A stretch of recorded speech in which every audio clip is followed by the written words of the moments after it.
Well, welcome to another episode of FishingLocalWaters.com. We're at Leary Lake in Crittenden, Kentucky today. And, a couple of weeks ago, we released one on prisoners, prostitutes, and alligators. And I didn't think I was going to be able to beat that one.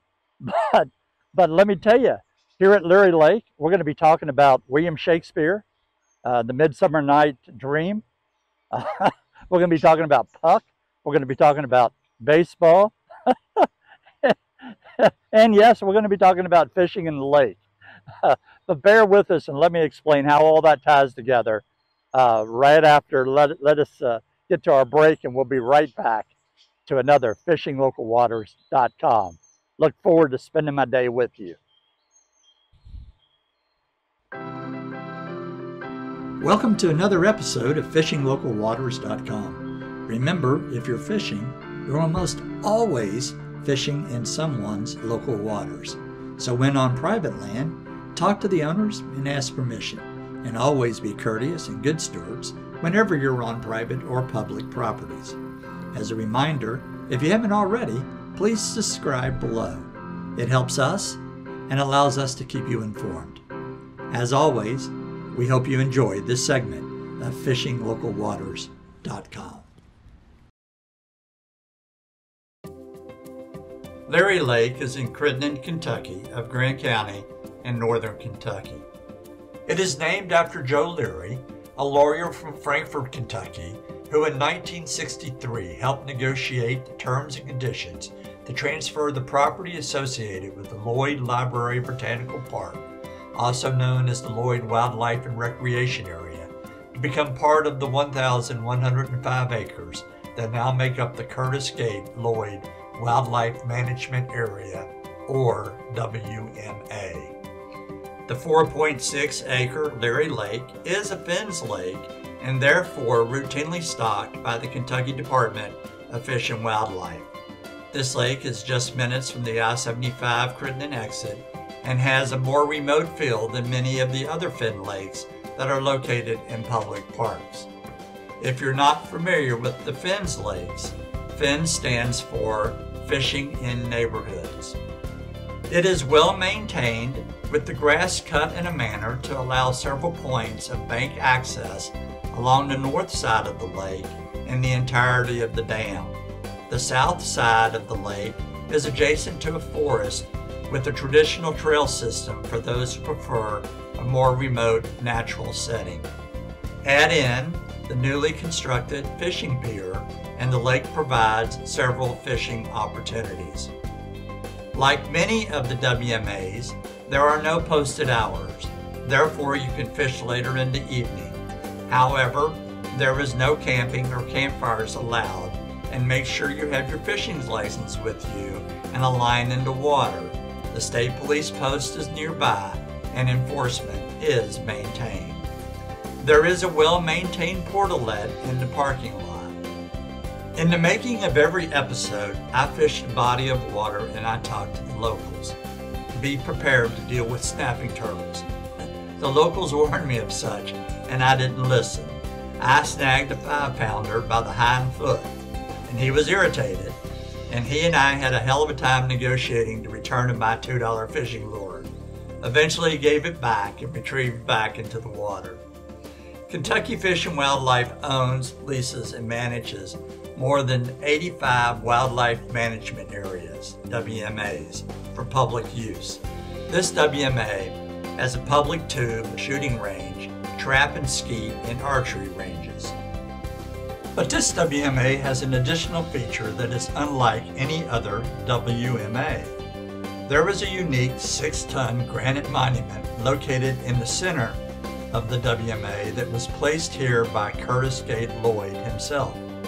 Curtis Llyod was a highly regarded mycologist, collector of fungi samples, pharmacist, and scientific author.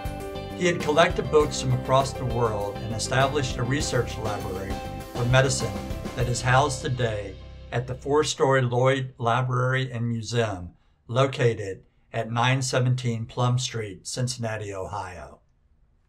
To say that he is a man of many words is an understatement, and yet he elected to erect a monument to himself and narrow down his last message to the world to 51 words. On one side of the monument, he scribed, Curtis G Lloyd, born 1859, died 60 or more years afterwards.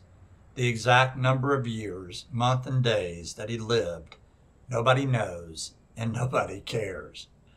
On the other side, it is written, Curtis G Lloyd, monument erected in 1922, by himself, for himself, during his life to gratify his own vanity. What fools these mortals be. Curtis G Lloyd was cremated, and his ashes were spread upon this land. Therefore, this monument does serve as his memorial. The words written upon it have been recorded verbatim in several newspapers and other historical documents. I have found no attempt to unravel why these 51 words were selected. Curtis Lloyd was the youngest brother of three brothers who owned and operated the Cincinnati-based Lloyd Brothers Pharmacy, Inc. from 1886 to 1924. All three brothers had completed the Associated Apprenticeship Program and become masters and board-approved pharmacists. John Leary Lloyd, to whom Erlanger Lloyd High School is named, was the chief pharmacist and the oldest of the three brothers. Nelson Ashley Lloyd, the middle brother, was an early owner and partner in both the Cincinnati Reds and the New York Giants professional baseball teams and served as the CFO for the Lloyd Brothers Pharmacists. Curtis G Lloyd, the youngest of the three, traveled the world collecting plant specimens and related historical texts and books.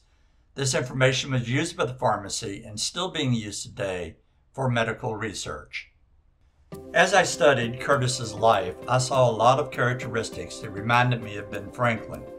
They both traveled and immensely enjoyed their time abroad.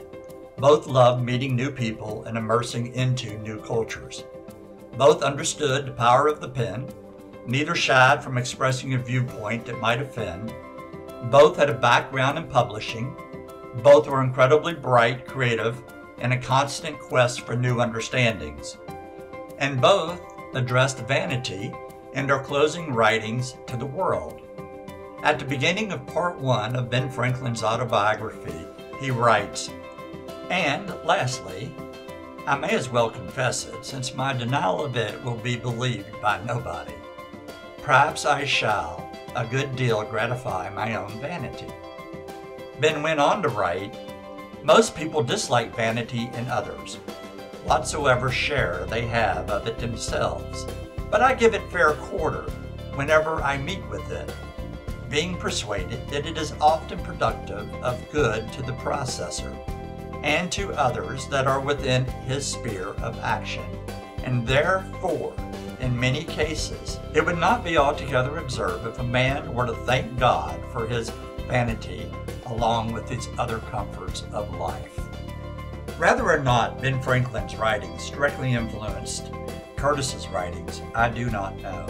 I do know that both texts are written in the same vein. It is the last sentence that throws everybody into a tizzy. What fools these mortals be. The reader can't help but to step back and ponder. Did Curtis Lloyd just set himself above us simple mortals and call us fools? Before we allow our own vanity to intercede, let's take a look at the source material.